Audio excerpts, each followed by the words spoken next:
In this video, we are going to look at some types of bias that can appear in a statistical study. And when we have bias, we can end up with sample statistics that do not accurately reflect our population of interest. And so we want to eliminate bias whenever possible. So I'm going to run through the types of bias here, and then we'll try to assign them out as we look at some examples. So the first one is sampling bias, which occurs when our sample is not representative of our population. So again, maybe I'm looking at maybe I'm looking at height of women and as my population, and I choose a sample of gymnasts. Okay, college gymnasts, they would tend to be much shorter than the average woman, and so that would not be a good sample. That would be sampling bias. Voluntary response bias is sampling bias that occurs when the sample is made up of volunteers. And so I want you to think about maybe being in a restaurant and there being a suggestion box on the wall. That would be an example of a voluntary response bias. You don't want to assume that most people in the restaurant had a similar experience to those who filled out a questionnaire and put it in that box, because probably the only ones who actively seek out the box and fill out the form are those who either had a really poor experience or maybe those who had a really good experience. Okay, so voluntary response bias is going to occur when the sample is volunteers. That also happens for like call-in radio shows, doing polls, things like that. A self-interest study. This is bias that can occur when the researchers have an interest in the outcome.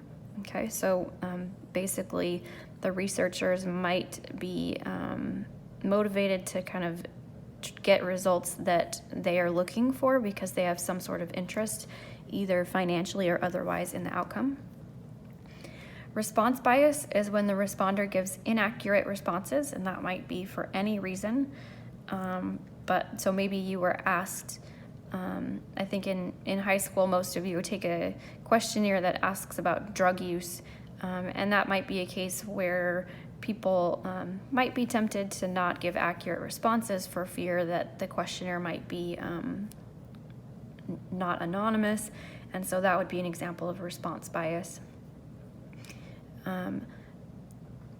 Perceived lack of anonymity is when the responder fears giving an honest answer might negatively affect them. So the one I just gave about the questionnaire about drug use, that would fall into this one also, a perceived lack of anonymity.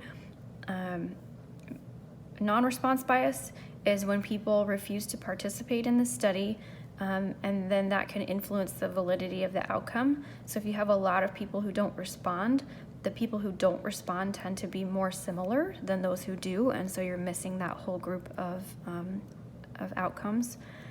And then loaded questions, which is where the question wording itself influences how people respond.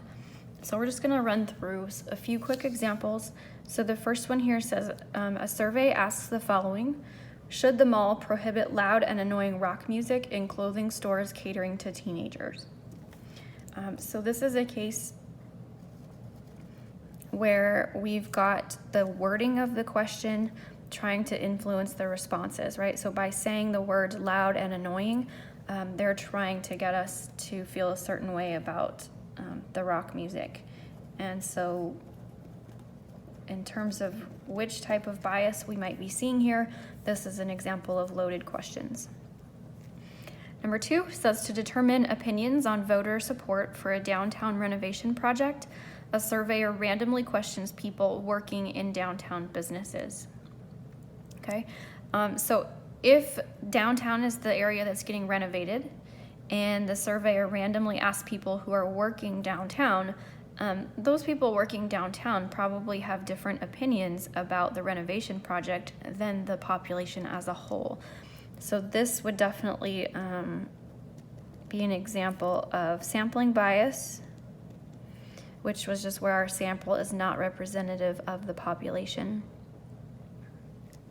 Okay, and so the next one, number 3, says a survey randomly calls people from the phone book and asks them to answer a long series of questions.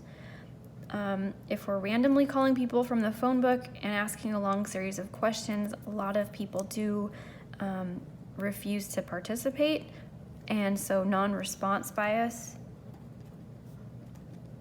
is probably something that we would have to worry about in that situation. The last one says a survey asks the following: should the death penalty